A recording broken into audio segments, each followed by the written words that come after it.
Changes ਕਰਵਾਉਣ ਦੇ ਲਈ ਇਹਨਾਂ ਦੇ ਨਾਲ ਸੰਪਰਕ ਕਰ ਸਕਦੇ ਹੋ। ਮੈਡੀਕਲ ਦੇ ਲਈ ਅਪਲਾਈ ਕਰਨਾ ਹੈ, ਚੇਂਜਸ ਕਰਵਾਉਣੇ, ਇਸ ਦੇ ਲਈ ਵੀ ਕਾਲ ਕਰੋ 4082722500। ਵਿਜ਼ਟਰ ਇੰਸ਼ੋਰੈਂਸ ਲਾਈਫ ਇੰਸ਼ੋਰੈਂਸ ਲਈ ਕਾਲ 408 272 2500। ਟਿਰਕੀਆਣਾ ਇਮੀਗ੍ਰੇਸ਼ਨ ਲਾ ਫਰਮ US ਇਮੀਗ੍ਰੇਸ਼ਨ ਦਾ ਹੋਵੇ ਕਿਸੇ ਵੀ ਤਰੀਕੇ ਦਾ ਕੰਮ, ਕਾਲ ਅਟੈਨੀ ਜੇ ਟਿਰਕੀਆਣਾ 415 909 0503।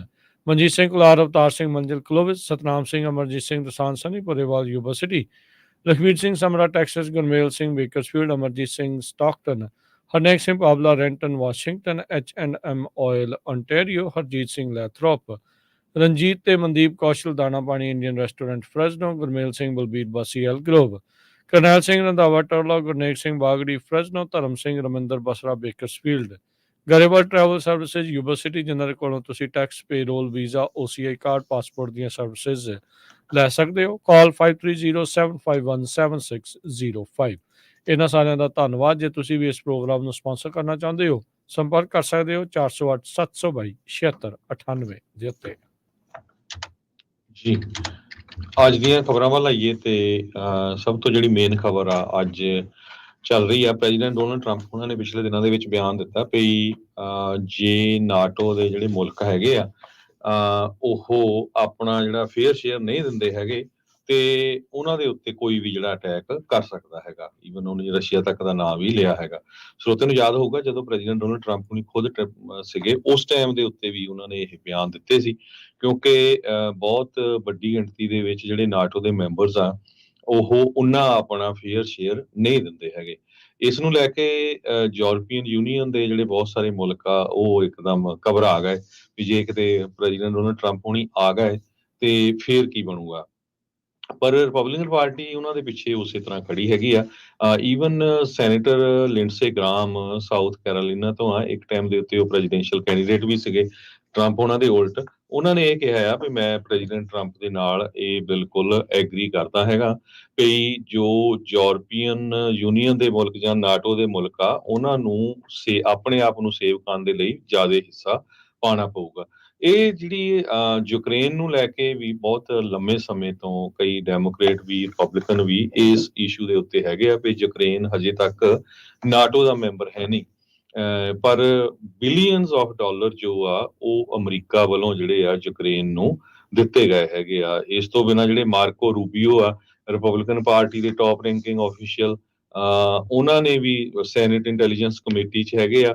ਉਹਨਾਂ ਦੀ ਟੋਨ ਵੀ ਜਿਹੜੀ ਇਦਾਂ ਹੀ ਲੱਗਦੀ ਸੀ ਵੀ ਪ੍ਰੈਜ਼ੀਡੈਂਟ ਡੋਨਲਡ ਟਰੰਪ ਹੋਣਾ ਦੇ ਵੱਲ ਹੀ ਹੈਗੀ ਆ। ਸੋ ਓਵਰਆਲ ਜੇ ਦੇਖਿਆ ਜਾਵੇ ਜਿਹੜੇ ਰਿਪਬਲਿਕਨਸ ਆ ਉਹ ਪ੍ਰੈਜ਼ੀਡੈਂਟ ਟਰੰਪ ਦਾ ਸਾਥ ਦੇ ਰਹੇ ਆ ਇਸ ਜਿਹੜੀ ਸਟੇਟਮੈਂਟ ਆ, ਤੇ ਜਿਹੜੇ ਡੈਮੋਕ੍ਰੇਟ ਆ ਉਹ ਇਸ ਦੇ ਟੋਟਲੀ ਉਲਟ ਆ।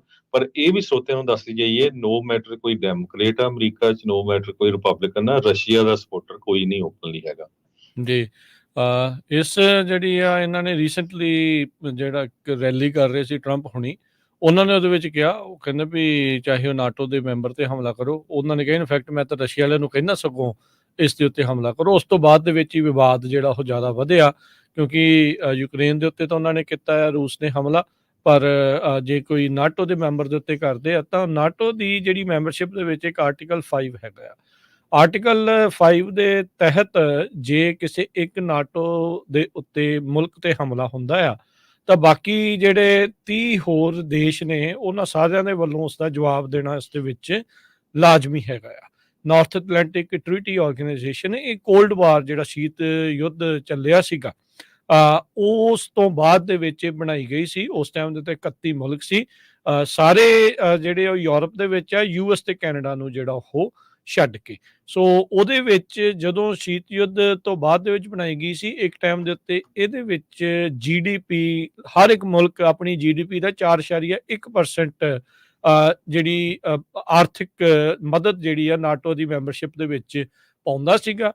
ਫਿਰ ਇਸ ਨੂੰ ਹੌਲੀ ਹੌਲੀ ਘਟਾ ਕੇ 2.6 ਤੇ ਹੁਣ ਘੱਟੋ ਘੱਟ 2% ਦੇ ਉੱਤੇ ਜਿਹੜੀ ਉਹ ਕਰ ਦਿੱਤੀ ਗਈ ਹੈਗੀ ਆ।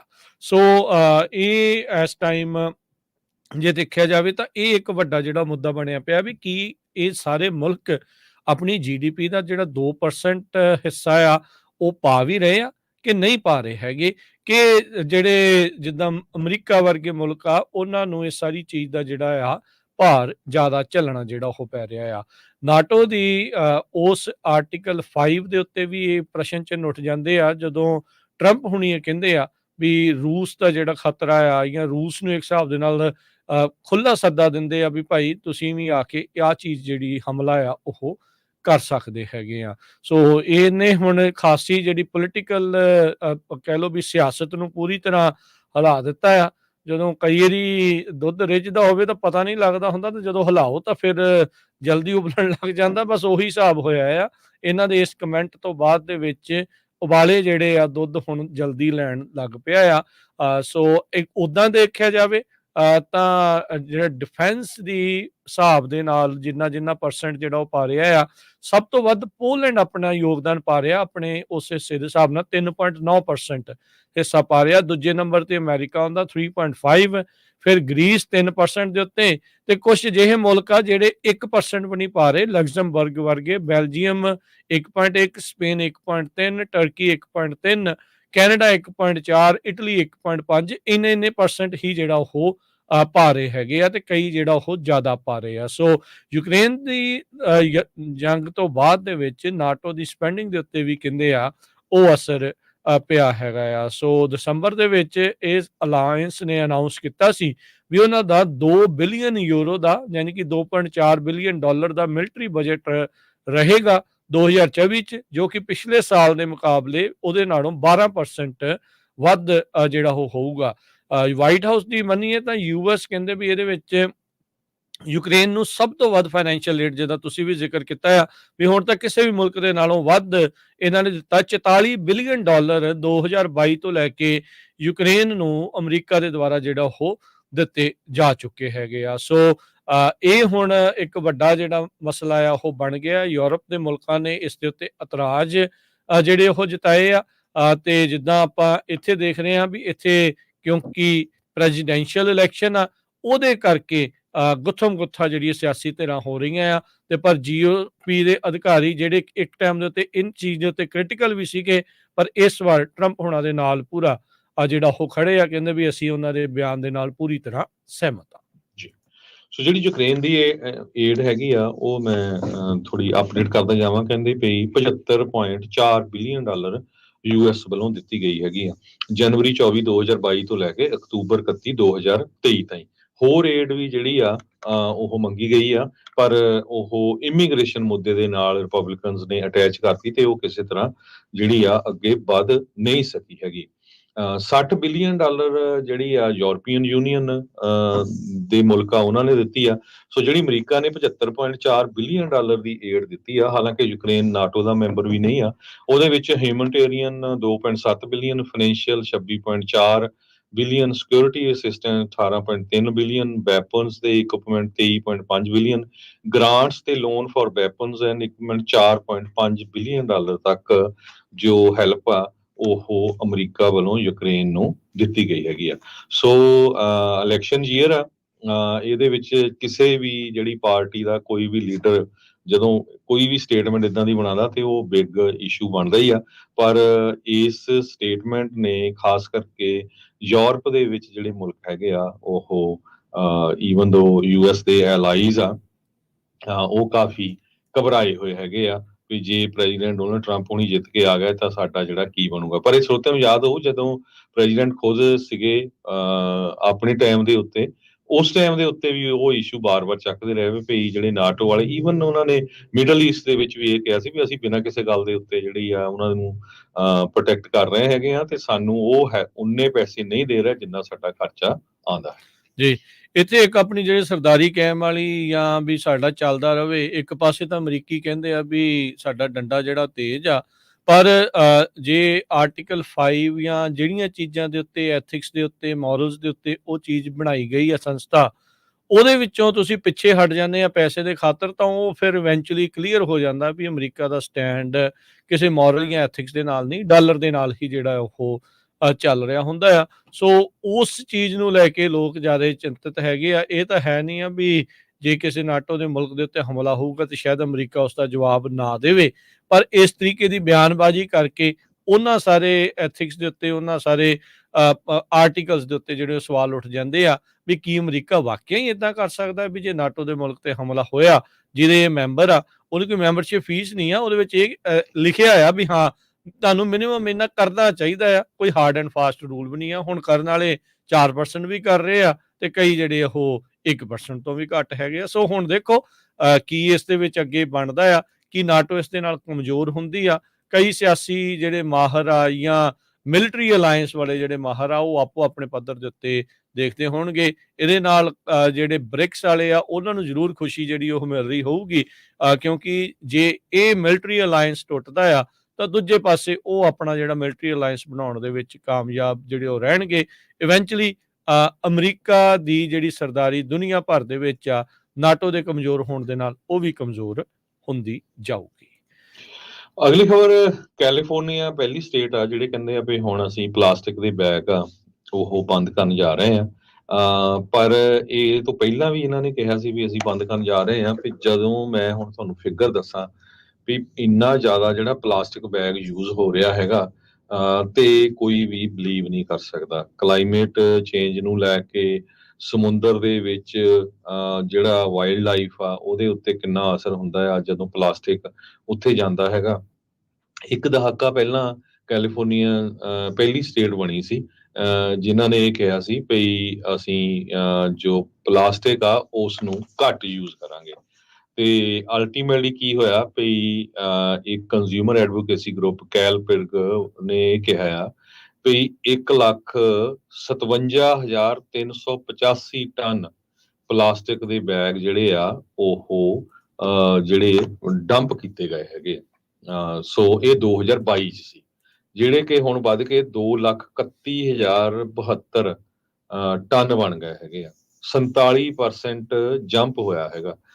ਜੇ ਆਪਾਂ ਲੋਕਾਂ ਦੇ ਹਿਸਾਬ ਨਾਲ ਦੇਖਿਆ ਜਾਵੇ, ਕਹਿੰਦੇ ਪਈ 1,000 ਲੋਕ ਦੇ ਪਿੱਛੇ 2014 ਚ 4.08 ਟਨ ਸੀ ਪਲਾਸਟਿਕ ਦੇ ਬੈਗ, ਜੋ ਕਿ ਹੁਣ ਵੱਧ ਕੇ 1,000 ਲੋਕਾਂ ਦੇ ਪਿੱਛੇ 5.99 ਟਨ ਬਣ ਗਿਆ। ਸੋ ਆਪਾਂ ਦੇਖੋ ਕਿੰਨਾ ਜ਼ਿਆਦਾ ਜਿਹੜਾ ਇਹ ਪਲਾਸਟਿਕ ਬੈਗ ਯੂਜ਼ ਕਰਦੇ ਹੈਗੇ ਆ। ਆਪਾਂ ਸਾਰਿਆਂ ਨੂੰ ਜ਼ਰੂਰ ਕੱਪੜੇ ਨਾਲ ਬਣੇ ਹੋਏ ਬੈਗ ਜਾਂ ਉਹ ਜਿਹੜੇ ਰੀਯੂਜ਼ੇਬਲ ਬੈਗ ਹੁੰਦੇ ਹੈਗੇ ਆ ਬਾਰ-ਬਾਰ, ਕਿਉਂਕਿ ਜੇ ਅਸੀਂ ਕੁਛ ਨਹੀਂ ਕਰ ਸਕਦੇ, ਜਿਹੜੀਆਂ ਸਾਡੀਆਂ ਆਉਣ ਵਾਲੀਆਂ ਜਨਰੇਸ਼ਨਸ ਆ ਉਹਨਾਂ ਦਾ ਕੀ ਹਾਲ ਹੋਊਗਾ ਇਹ ਤੁਸੀਂ ਦੇਖ ਹੀ ਰਹੇ ਆ। ਆਲਰੇਡੀ ਟੈਂਪਰੇਚਰ ਨੂੰ ਲੈ ਕੇ ਆਪਾਂ ਤੁਹਾਡੇ ਨਾਲ ਖਬਰਾਂ ਸਾਂਝੀਆਂ ਕਰਦੇ ਰਹਿੰਦੇ ਆ ਵੀ ਕੀ ਕੁਝ ਬਣ ਰਿਹਾ।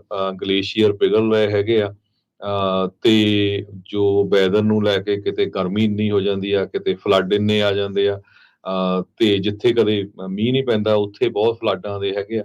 ਸੋ ਇਹ ਇੱਕ ਬਹੁਤ ਵੱਡਾ ਇਸ਼ੂ ਬਣਦਾ ਜਾ ਰਿਹਾ ਆ। ਅਲਟੀਮੇਟਲੀ ਜਿਹੜੀਆਂ ਦੁਨੀਆ ਦੀਆਂ ਸਰਕਾਰਾਂ ਆ ਉਹਨਾਂ ਨੂੰ ਇਹਦੇ ਉੱਤੇ ਵਰਕਆਊਟ ਕਰਨਾ ਹੀ ਪੈਣਾ ਆ ਵੀ ਜਿਹੜਾ ਪਲਾਸਟਿਕ ਆ ਇਹ ਬੰਦ ਹੋਣਾ ਚਾਹੀਦਾ ਹੈਗਾ।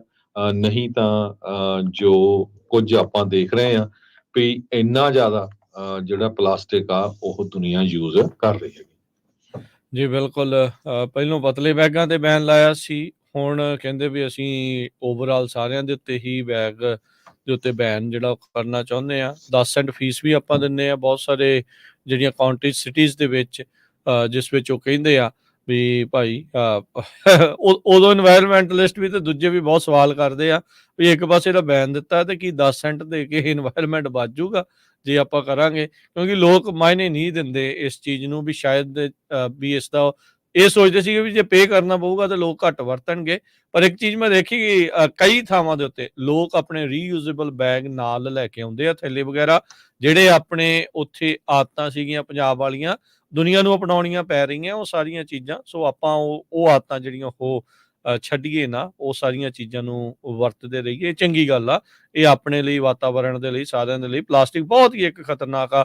ਆਪਾਂ ਕਿੰਨੀ ਵਾਰੀ ਉਹ ਹਰਜੋਤ ਸਿੰਘ ਜੀ ਰਿਪੋਰਟ ਸ਼ੇਅਰ ਕੀਤੀ ਆ ਵੀ ਜਿਹੜਾ ਬਹੁਤ ਹੀ ਛੋਟਾ ਮਾਈਕਰੋ ਪਲਾਸਟਿਕਸ ਆ ਉਹ ਇੰਨੇ ਕੁ ਜ਼ਿਆਦਾ ਵੱਧ ਚੁੱਕੇ ਆ ਵੀ ਜਦੋਂ ਅਸੀਂ ਪਾਣੀ ਵੀ ਪੀਂਦੇ ਆ, ਜਿਹੜੀਆਂ ਭਰੀਆਂ ਹੋਈਆਂ ਪਾਣੀ ਦੀਆਂ ਬੋਤਲਾਂ ਆ ਉਹਨਾਂ ਵਿੱਚ ਵੀ ਉਹ ਜਿਹੜਾ ਮਾਈਕਰੋ ਪਲਾਸਟਿਕਸ ਬਹੁਤ ਜ਼ਿਆਦਾ ਜਿਹੜੇ ਉਹ ਹੁੰਦੇ ਆ, ਜੋ ਕਿ ਇਵੈਂਚੁਅਲੀ ਆਪਣੀ ਬਲੱਡ ਸਟਰੀਮ ਦੇ ਵਿੱਚ ਪੱਕੇ ਆ ਗਏ ਆ। ਇੱਥੇ ਤੱਕ ਵੀ ਇੱਕ ਰਿਪੋਰਟ ਆਈ ਸੀ ਪਿਛਲੇ ਸਾਲ ਦੇ ਵਿੱਚ, ਜਿਹਦੇ ਵਿੱਚ ਉਹ ਰਿਪੋਰਟ ਦੇ ਤਹਿਤ ਇਹ ਦਾਅਵਾ ਸੀਗਾ ਵੀ ਆਈ ਥਿੰਕ 10 ਚੋਂ 6 ਕੇ 7 ਜਣੇ ਪੱਕੇ ਆ ਜਿਨ੍ਹਾਂ ਦੇ ਬਲੱਡ ਸਟਰੀਮ ਦੇ ਵਿੱਚ ਇਸ ਟਾਈਮ ਪਲਾਸਟਿਕ ਘਰ ਕਰ ਚੁੱਕਾ ਹੈ ਵੀ ਉਹ ਥੋੜਾ ਬਹੁਤਾ ਪਲਾਸਟਿਕ ਆਪਣੇ ਅੰਦਰ ਜਾ ਚੁੱਕਾ ਹੈ, ਜੋ ਕਿ ਬਹੁਤ ਹੀ ਜ਼ਿਆਦਾ ਖਤਰਨਾਕ ਇਵੈਂਚੁਅਲੀ ਲੰਮੇ ਸਮੇਂ ਦੇ ਲਈ ਰਹਿਣ ਵਾਲਾ ਆ। ਸੋ ਆਪਾਂ ਨੂੰ ਇਹ ਚੀਜ਼ਾਂ ਦਾ ਪਰਹੇਜ਼, ਵਾਤਾਵਰਨ ਨੂੰ ਬਚਾਉਣ ਵਾਲੇ ਪਾਸੇ ਨੂੰ ਜ਼ਰੂਰ ਆਪਾਂ ਨੂੰ ਕਦਮ ਚੱਕਦੇ ਰਹਿਣਾ ਚਾਹੀਦਾ। ਤੇ ਵਾਤਾਵਰਨ ਦੀ ਗੱਲ ਕਰਦੇ ਜਾਈਏ ਤੇ ਐਲਏ ਦੇ ਵਿੱਚ ਜੋ ਪਿਛਲਾ ਐਟਮੋਸਫੇਰਿਕ ਰਿਵਰ ਆਇਆ ਸੀ, ਉਹਦੇ ਨਾਲ ਇੰਨੀ ਜ਼ਿਆਦਾ ਜਿਹੜੀ ਫਲੱਡਿੰਗ ਹੋਈ ਆ, ਇੰਨਾ ਜ਼ਿਆਦਾ ਜਿਹੜਾ ਨੁਕਸਾਨ ਹੋਇਆ ਆ, ਟਰੀ ਡਿੱਗ ਪਏ ਲੋਕਾਂ ਦੇ ਘਰਾਂ ਦੇ ਵਿੱਚ, ਮੱਡ ਸਲਾਈਡ 500 ਤੋਂ ਵੱਧ ਲਾਸ ਐਂਜਲਸ ਵਾਲੇ ਏਰੀਏ 'ਚ ਮੱਡ ਸਲਾਈਡ ਆਏ ਹੈਗੇ ਆ। ਜਿਹੜਾ ਵੈਦਰ ਆ ਉਹ ਬਹੁਤ ਤੇਜ਼ੀ ਦੇ ਨਾਲ ਚੇਂਜ ਹੋ ਰਿਹਾ। ਕਹਿੰਦੇ ਵੀ 3 ਦਿਨਾਂ ਦੇ ਵਿੱਚ 9 ਇੰਚ ਤੋਂ ਵੱਧ ਜਿਹੜਾ ਮੀਂਹ ਪਿਆ ਸੀ। ਤੇ ਜਿਹੜਾ ਲਾਸ ਐਂਜਲਸ ਦਾ ਇੱਕ ਦਰਿਆ ਹੈਗਾ ਲੌਂਗ ਬੀਚ ਏਰੀਏ ਦੇ ਵਿੱਚ, ਉੱਥੇ 65,000 ਕਿਊਬਿਕ ਫੁੱਟ ਪਾਣੀ ਪਰ ਸੈਕਿੰਡ ਦੇ ਹਿਸਾਬ ਨਾਲ ਜਾਂਦਾ ਸੀ। ਤੇ ਜਿਹੜਾ ਐਲਏ ਦਾ ਰਿਵਰ ਦਾ ਫਲੱਡ ਕੰਟਰੋਲ ਸਿਸਟਮ ਆ, ਉਹ ਵੀ ਜਿਹੜਾ ਇੱਕ ਟਾਈਮ ਬਹੁਤ ਸ਼ੇਕੀ ਸੀ। ਸੋ 65,000 ਕਿਊਬਿਕ ਫੁੱਟ ਪਰ ਸੈਕਿੰਡ ਦੇ ਮਤਲਬ ਇਹ ਆ ਵੀ 65,000 ਬਾਸਕਟਬਾਲ ਦੀ ਜਿਹੜੀ ਇੰਨੀ ਗਰਾਊਂਡ ਹੁੰਦੀ ਆ, ਉਹ ਪਾਣੀ ਨਾਲ ਭਰੀ ਹੋਵੇ ਤੇ 19 ਇੱਕ ਸੈਕਿੰਡ ਦੇ ਵਿੱਚ ਰਨ ਕਰਕੇ ਜਾਵੇ। ਤੇ ਇੱਥੋਂ ਤੁਸੀਂ ਦੇਖ ਲਓ ਵੀ ਕਿੰਨੀ ਤੇਜ਼ੀ ਦੇ ਨਾਲ ਉਹ ਪਾਣੀ ਵਗਦਾ ਹੋਊਗਾ। 1877 ਤੋਂ ਬਾਅਦ ਜਿਹੜਾ ਲਾਸ ਐਂਜਲਸ ਦਾ ਇਹ ਰਿਵਰ ਆ, ਉਹ 'ਚ ਇੰਨੀ ਤੇਜ਼ੀ ਦੇ ਨਾਲ ਜਿਹੜਾ ਪਾਣੀ ਵਗਿਆ ਹੈਗਾ ਇੰਨੇ ਸਾਲਾਂ ਦੇ ਬਾਅਦ। ਕਹਿੰਦੇ ਵੀ 1938 ਵਾਲਾ 1938 'ਚ ਵੀ ਇੱਕ ਇਦਾਂ ਦਾ ਉੱਥੇ ਫਲੱਡ ਆਈ ਸੀ, ਉਸ ਨੂੰ ਜਿਹੜਾ ਰਿਮਾਈਂਡ ਕਰ ਦਿੱਤਾ ਗਿਆ। ਲਾਸ ਐਂਜਲਸ ਦੇ ਵਿੱਚ ਫਰਵਰੀ 28 ਤੋਂ ਮਾਰਚ 2 1938 'ਚ 9.21 ਇੰਚ ਮੀਂਹ ਪਿਆ ਸੀ, ਤੇ ਜੋ ਕਿ ਐਗਜ਼ੈਕਟਲੀ ਸੇਮ ਮੀਂਹ ਹੁਣ ਜਿਹੜਾ ਪਿਆ। ਹਾਲਾਂਕਿ 1938 'ਚ ਉੱਥੇ ਦੀ ਜਿਹੜੀ ਪੋਪੂਲੇਸ਼ਨ ਕਿਤੇ ਘੱਟ ਸੀ, ਹੁਣ ਉੱਥੇ ਜਿਹੜੀ ਪੋਪੂਲੇਸ਼ਨ ਆ, ਘਰ ਇੰਨੇ ਬਣੇ ਆ, ਬਹੁਤ ਜ਼ਿਆਦਾ ਹੈਗੇ ਆ। ਸੋ ਇਹਦੇ ਉੱਤੇ ਕੁਛ ਨਾ ਕੁਛ ਜਿਹੜਾ ਆ ਸਟੇਟ ਨੂੰ ਵਰਕਆਊਟ ਕਰਨਾ ਪੈਣਾ।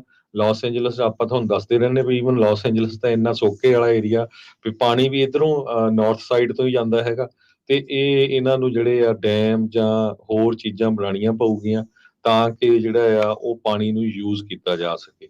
ਪਰ ਫਲੱਡਿੰਗ ਇੰਨੀ ਹੋਈ, ਉਹਦੇ ਨਾਲ ਜਿਹੜੇ ਸੀਵੇਜ ਦੇ ਪਲਾਂਟ ਆ ਉਹ ਵੀ ਇੱਕ ਦੋ ਜਗ੍ਹਾ ਟੁੱਟ ਗਏ, ਤੇ ਉਹ ਜਿਹੜਾ ਸੀਵੇਜ ਆ ਉਹ ਵੀ ਸਮੁੰਦਰ ਦੇ ਵਿੱਚ ਚਲਾ ਗਿਆ। ਫਿਰ ਸਮੁੰਦਰ ਨੂੰ ਕਈ ਜਗ੍ਹਾ ਦੇ ਉੱਤੇ ਜਿਹੜੇ ਬੀਚ ਆ ਉਹ ਗਵਰਨਮੈਂਟ ਨੂੰ ਜਿਹੜੇ ਆ ਬੰਦ ਕਰਨੇ ਪਏ ਹੈਗੇ। ਤੇ ਹੁਣ ਲੌਂਗ ਬੀਚ, ਸੈਨ ਪੈਡਰੋ, ਸੈਂਟਾ ਮੋਨਿਕਾ, ਇਹ ਸਾਰੇ ਜਿਹੜੇ ਉਹਨਾਂ ਦੀ ਸਿਟੀਜ਼ ਤੇ ਹੋਰ ਫੈਡਰਲ ਗਵਰਨਮੈਂਟ ਤੇ ਆਰਮੀ ਕਾਰਪਸ ਆਫ ਇੰਜੀਨੀਅਰਸ, ਉਹ ਹੁਣ ਲਾਸ ਐਂਜਲਸ ਤੇ ਸੈਨ ਗੈਬਰੀਅਲ ਰਿਵਰ ਇਹਦੇ ਉੱਤੇ ਵਰਕਆਊਟ ਕਰ ਰਹੇ ਆ ਵੀ ਰੱਬ ਨਾ ਕਰੇ ਗਾਹਾਂ ਨੂੰ ਕਿਤੇ ਇਦਾਂ ਦਾ ਹੋਰ ਜ਼ਿਆਦਾ ਜਿਹੜਾ ਸਟਾਰਮ ਆਉਂਦਾ ਆ ਤੇ ਉਹਦੇ ਨਾਲ ਫਿਰ ਬਹੁਤ ਜ਼ਿਆਦਾ ਜਿਹੜਾ ਲਾਸ ਐਂਜਲਸ ਏਰੀਏ ਦੇ ਵਿੱਚ ਨੁਕਸਾਨ ਹੋ ਸਕਦਾ ਹੈਗਾ। ਸੋ ਇਹਨਾਂ ਦਰਿਆਵਾਂ ਦੀ ਜਿਹੜੀ ਲੈਵਾਈ ਆ ਜਾਂ ਉਹਨਾਂ ਦੇ ਵੰਨ ਆ, ਉਹ ਦੁਬਾਰਾ ਕੀ ਉਹਨਾਂ ਨੂੰ ਚੰਗੀ ਤਰ੍ਹਾਂ ਜਿਹੜੇ ਆ ਬਣਾਉਣੇ ਪੈਣਗੇ। ਜੀ ਬਿਲਕੁਲ। ਅਗਲੀ ਜਿਹੜੀ ਹਰਜੋਤ ਸਿੰਘ ਜੀ ਗੱਲ ਕਰੀਏ, ਕੁਦਰਤ ਦੇ ਨਾਲ ਹੀ ਜੁੜੀ ਹੋਈ ਆ। ਇਸ ਟਾਈਮ ਕੈਲੀਫੋਰਨੀਆ ਦੇ ਵਿੱਚ 25 ਮਿੰਟਾਂ 'ਚ 1 ਦਰਜਨ ਤੋਂ ਵੱਧ ਭੂਚਾਲ ਆਏ ਆ। ਇਹ ਜਿਹੜਾ ਐਪੀਸੈਂਟਰ ਆ ਅਲ ਸੈਂਟਰੋ ਦੇ ਇਰਦ ਗਿਰਦ ਜਿਹੜਾ ਹੋ ਰਿਹਾ ਆ, ਜਿਹੜਾ ਕੈਲੀਫੋਰਨੀਆ ਮੈਕਸੀਕੋ ਦੇ ਬਾਰਡਰ ਦੇ ਉੱਤੇ ਆ, ਅਮਰੀਕਾ ਮੈਕਸੀਕੋ ਦੇ ਬਾਰਡਰ ਦੇ ਉੱਤੇ ਆ। 15 ਮਿੰਟਾਂ ਦੇ ਵਿੱਚ 13 ਅਰਥਕੁਏਕ ਜਿਹੜੇ ਉਹ ਫੀਲ ਹੋਏ ਆ। National weather service San Diego ਨੇ ਟਵੀਟ ਕਰਕੇ ਇਸ ਦੇ ਬਾਰੇ ਜਿਹੜਾ ਉਹ ਦੱਸਿਆ। ਪਹਿਲਾ ਜਿਹੜਾ ਅਰਥਕੁਏਕ ਆ ਅਲ ਸੈਂਟਰੋ ਦੇ ਨਜ਼ਦੀਕ, ਜਿਹੜਾ ਇੰਪੀਰੀਅਲ ਵੈਲੀ ਅਲ ਸੈਂਟਰੋ ਦੇ ਬਿਲਕੁਲ ਨਜ਼ਦੀਕ ਆਇਆ ਆ। ਉਹ ਕਹਿੰਦੇ ਵੀ 4 ਦੀ ਤੀਬਰਤਾ ਦਾ ਦੇਖਿਆ ਗਿਆ, 4.8 ਦਾ। ਉਸ ਤੋਂ ਬਾਅਦ ਦੇ ਵਿੱਚ ਕਈ ਟ੍ਰੈਮਰ ਜਿਹੜੇ ਆ, ਮਾਈਲਡ ਟ੍ਰੈਮਰਸ ਆ, ਉਹ ਆਉਂਦੇ ਰਹੇ ਆ।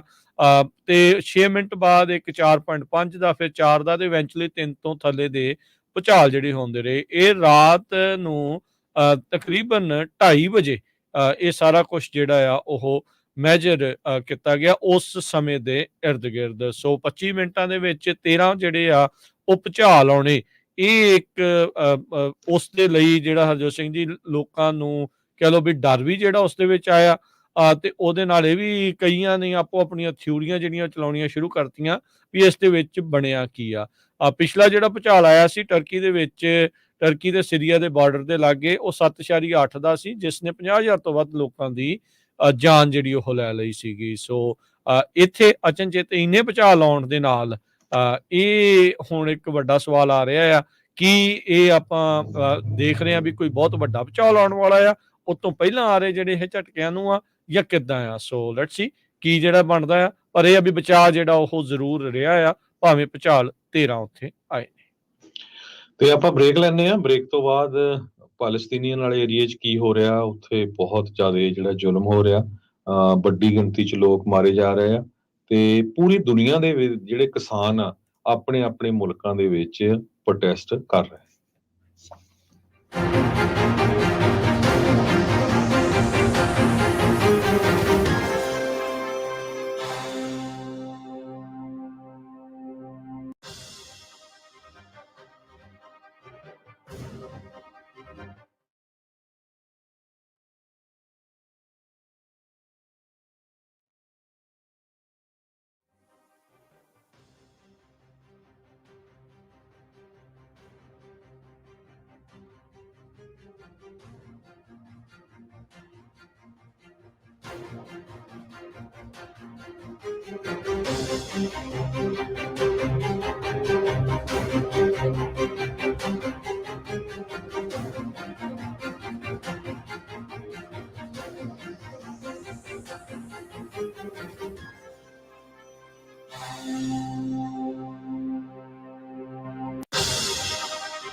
ब्रेक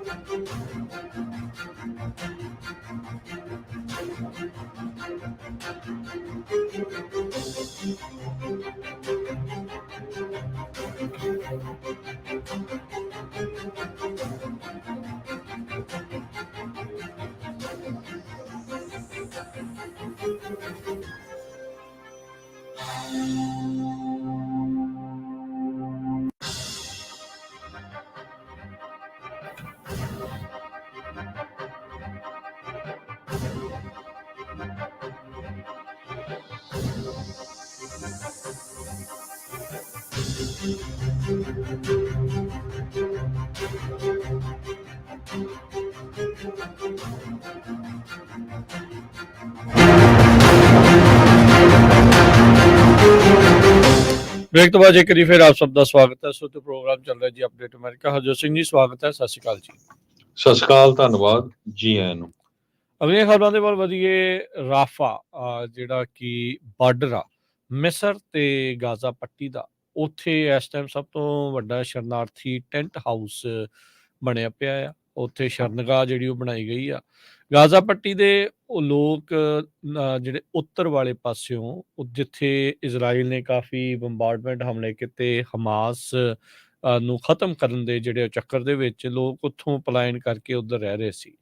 ਹੁਣ ਇਜ਼ਰਾਈਲ ਵਾਲੇ ਇਹ ਕਹਿ ਰਹੇ ਆ ਵੀ ਭਾਈ ਅਸੀਂ ਜਿਹੜਾ ਰਾਫਾ ਬਾਰਡਰ ਦੇ ਨਜ਼ਦੀਕ ਆ ਉੱਥੇ ਆਪਣਾ ਆਪਰੇਸ਼ਨ ਕਰਨ ਜਿਹੜਾ ਉਹ ਜਾ ਰਹੇ ਆ। ਕਹਿੰਦੇ ਵੀ ਹਮਾਸ ਵਾਲੇ ਹੁਣ ਉੱਥੇ ਵੀ ਲੁਕੇ ਆ। ਸੋ ਗਾਜ਼ਾ ਪੱਟੀ ਦੀਆਂ ਜਿਹੜੀਆਂ ਸੈਟੇਲਾਈਟ ਤਸਵੀਰਾਂ ਜੇ ਦੇਖੀਏ ਤਾਂ ਉਹ ਕਾਫੀ ਹਿੱਸਾ ਜਿਹੜਾ ਉਸਦਾ ਹੁਣ ਰਹਿਣ ਲਾਇਕ ਨਹੀਂ ਰਿਹਾ। ਮਲਬਿਆਂ ਦਾ ਜਿਹੜਾ ਢੇਰ ਆ ਉਹ ਇਸ ਟਾਈਮ ਬਣ ਚੁੱਕਾ ਆ।